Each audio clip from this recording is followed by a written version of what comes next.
Yep, you gotta let go, you gotta pull and then release. Oh.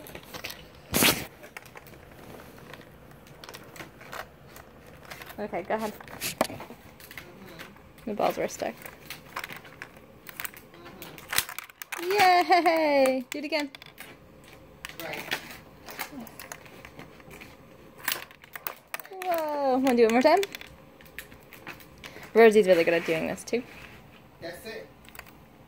That's it. And Pull. So on No. that point. Want to do it, Ro? Pull and then release. And see, and on that point she's like, I don't want to send them you got the home because they can't make up clinical time. So that's where the clinical time issue came in. Because I was like, well, if they can make it, Yay! I wouldn't worry about that. Yep, I wouldn't worry about that. One more time. But I just think that Yay! Good job, babies.